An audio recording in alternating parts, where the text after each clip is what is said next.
hari igihe Imana izabishaka ibikore inzu yanjye nyijyemo mve mu mazu ya rubanda. Akoze rero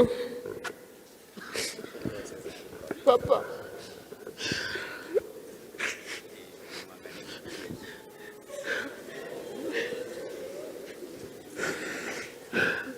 Imana izaguhira ukore ndazira.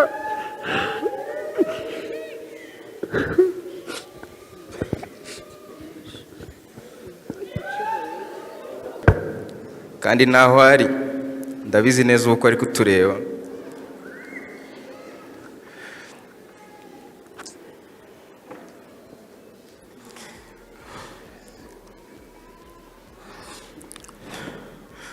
Ndabizi neza ko ari kubona ibyo tuvugira hano.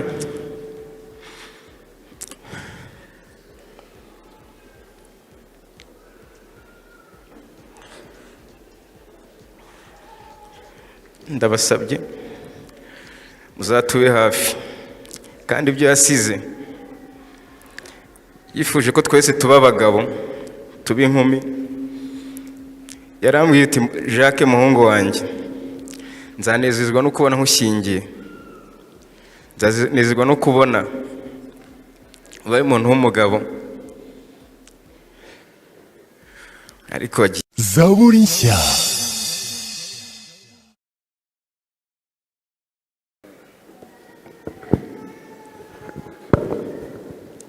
Haleluya. Ngira ngo bamfashe umuryango tubana mu rugo banzuze hano kugira ngo ngire icyo mvuga.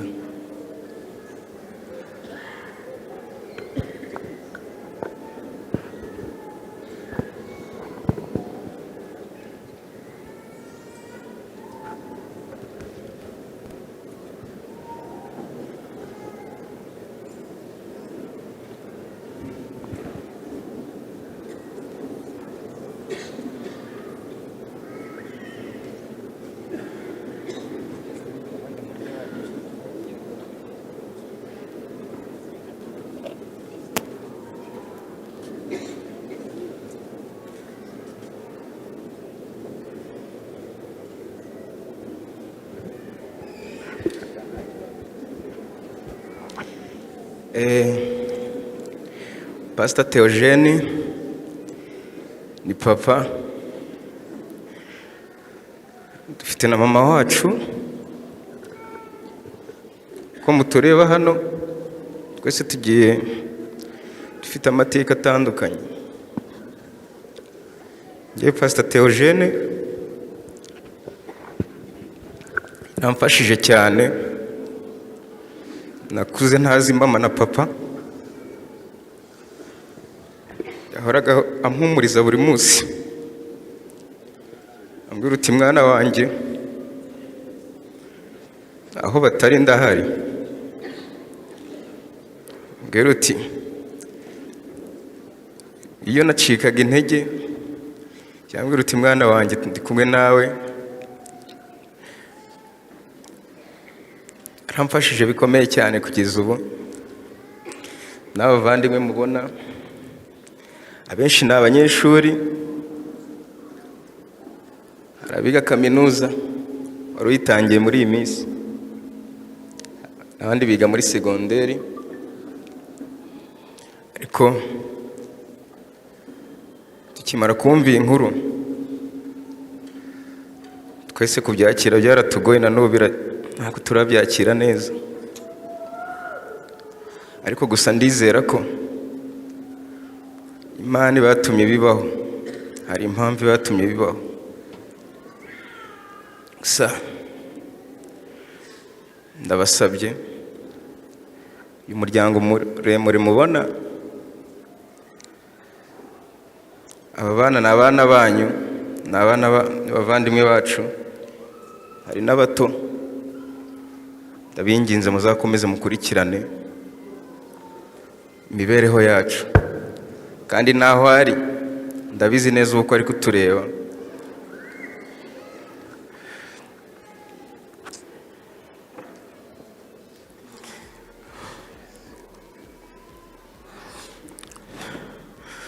Ndabizi neza ko ari kubona ibyo tuvugira hano.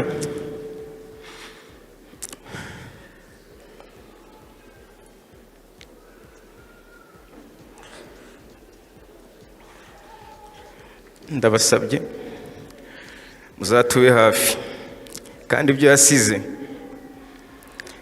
yifuje ko twese tuba abagabo tuba inkumi yarambwiye ati Jacques muhungu wanjye nzanezezwa no kubona nkushyingiye nzanezezwa no kubona ubaye umuntu w'umugabo ariko wagiye bitabaye ko bizashoboka kubw'imbaraga z'Imana murakoze ndumva nta kindi nakongeraho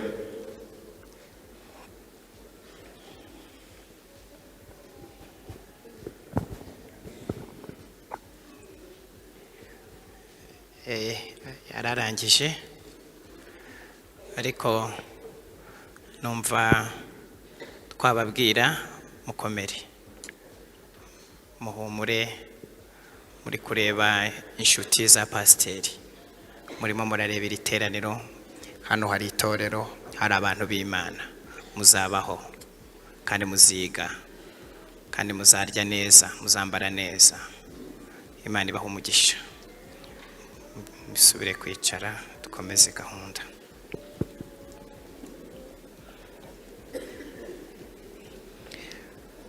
uhagarariye ikinyamakuru Chita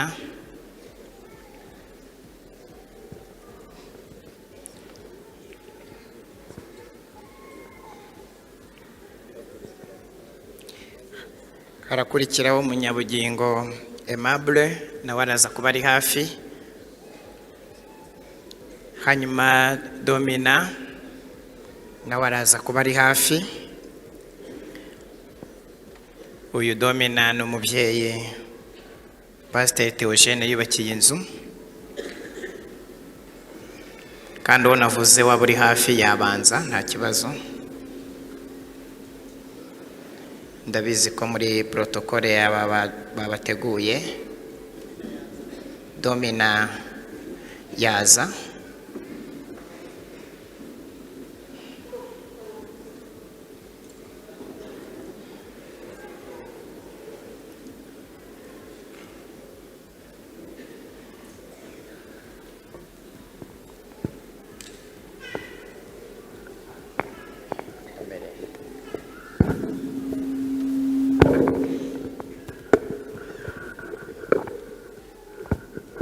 Haleluya.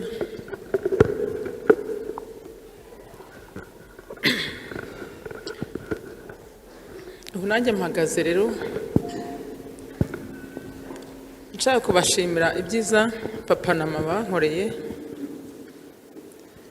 ariko nubwo agiye buriya nta kitagira iherezo. Pasiteri ajya kunyubakira natangiye mukora akimara kugura ikibanza iwacu iyo mubera umukozi mubera umuyedi. Pasiteri areba imbaraga mfite n'ukuntu nitangaga nkamukorera aza kumbaza atari ko mbona ufite imbaraga cyane imbaraga uzikura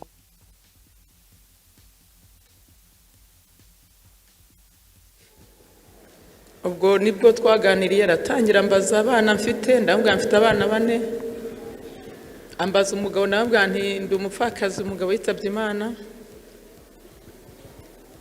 ambaza ko ntuye ndamubwira reka ntago ntuye ndacumbitse dukomeza kubana gutyo ariko uko yakambwiraga gutyo akicara akambwira ati nyamara ati Imana igiye kuguha inzu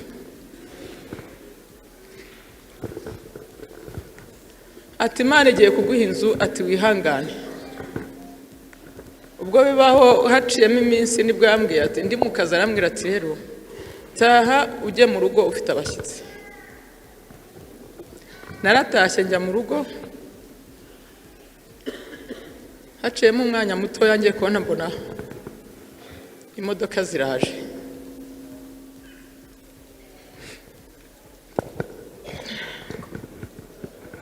imodoka zikiza na mama yari arimo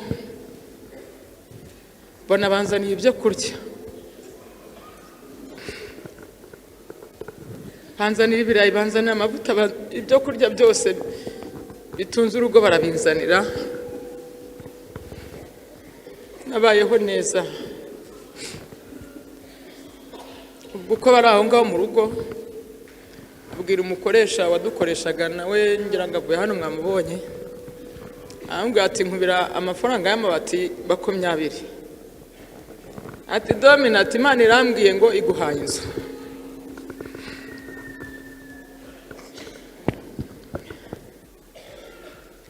Ubwo pasiteri aragiye, haciyemo iminsi nk'itatu, ndi mu kazi arambwira ati ngaho genda ujye mu rugo ufite abashyitsi. Mba ndagiye, ngeze mu rugo ntabwo byatinze kuko nagiye kubona mbona imodoka ziparitse ku muhanda.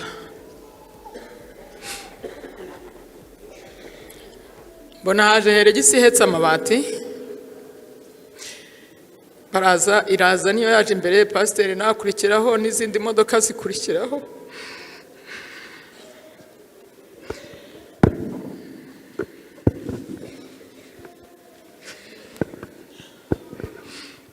Ubwo baraje amabati barayapakurura,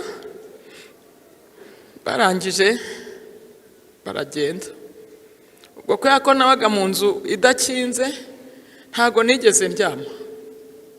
Naryamye ari uko y'amabati bamaje kuyashyira hejuru y'inzu. Mbwa nindyama bakayatwara, pasiteri azavuga ko nayagurishije. Ubwo nawe ntago byatinze kuko yarazi ko ari umuzigo wakizeho. Yahise ahamagara noteri w'umurenge. Icyo gihe n'igihe rero akoze impanuka nanone ari mu mbago. Noteri araza ninjye twajyanye, aragenda areba ikibanza, arangije kukireba aramubwira ati noneho igisigaye ni ukubaka, ndumva nta bintu byinshi. Hari igihe cy'imvura aravuga ati ntabwo twabumba amatafari, reka tugure ibiti. Bagura ibiti, biragenda bijya ku kibanza. Nyuma yaho ashyiramo abakozi, nanjye tujyanamo. Ntago pasiteri yigeze anyicisha inzara, ntago yigeze areba ko agiye kunkorera. Yahembaga abakozi nanjye akampemba.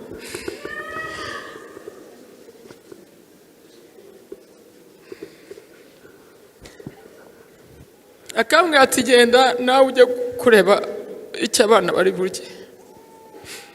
Inzu nta gihe cyaciyemo, ahita afata imodoka ye itunda umucanga, kuko umucanga twawukuraga iwe. Imodoka itunda umucanga, turagenda bayitera igipande. Ubu tuvugana rero inzira ihagaze aho ngaho, iteye igipande inyuma no muri salo. Mu bindi byumba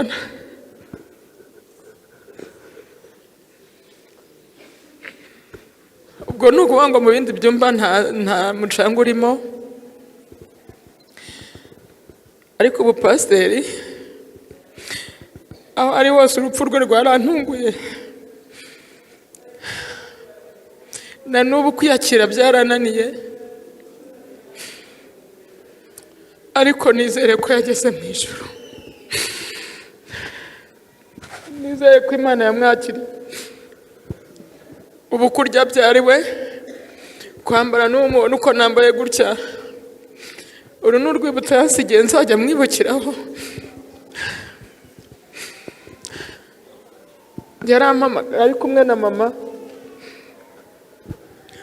arambwira ati ndagushaka, ngufitiye impano. Se pasiteri, none impano umpaye ni iyi. Ndagenda ngeze ati twakuzaniye igitenge na madamu. Igitenge barakinzaniye, arangije arambwira ati ejo mu gitondo uzaza ufata amafaranga ugiye kukidodesha. Abana banjye ubwo bari baravuye mu ishuri barabirukanye. Ndimo ideni ry'ibirarane byinshi ntari kubasha kwishyura. Abana bari bamaze kwiga igihembwe cya mbere, babirukana icya kabiri bagiye gutangira icya kabiri. Abana baraza bicara mu rugo, na n'ubu turakicaranye. ariko pasiteri akaba yari yambwiye ati uzajya ku kigo mbaguhe fagitire y'amafaranga ngomba kwishyura. Byari 27,400 mbasha kubona 2 mvuga ngo ntangire ngende ngabanya. Ubwo rero arambwira ati abana ubihorere igihembwe cya kabiri ntacyo bize, atubihoreye bazajyeyo mu kwezi kwa 9 basubire aho bigaga, ayo mafaranga nzaba narayabonye nyishyure.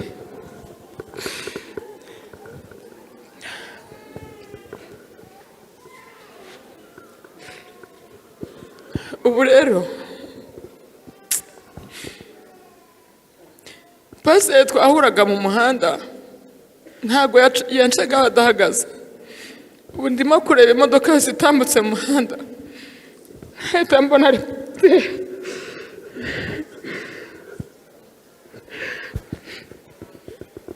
akambwira ati ntukajya ugira ikibazo cy'inzara nubona washonje ugeze ukora na jaride, ariko abana barare bariye. Nta wundi muntu wamukoraga muri jaride ni njye, simburare simbwirirwe. Hakaba n'igihe ampaye amafaranga akambwira ati nimero yawe ya telefone niye nkayimubwira, akansunikiraho amafaranga nkagenda nkahahira abana.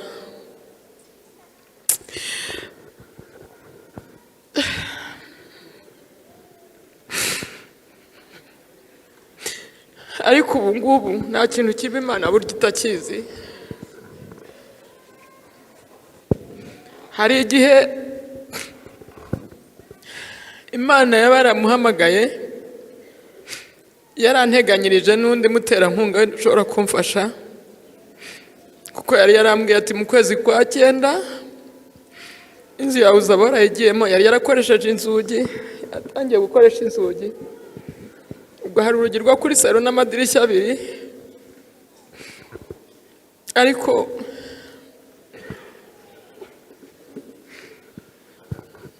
ikiriho cyo ubu nanjye ndasenga ntabwo mba nicaye. Icyo nzi cyo ni uko Imana izansubiza.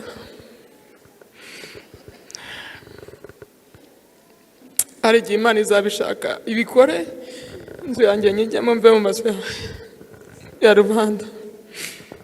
Akoze rero papa,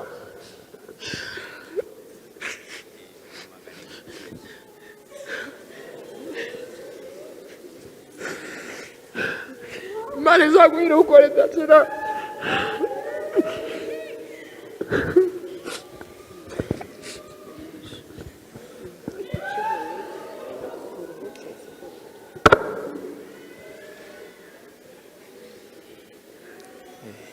Kamera domina Aimable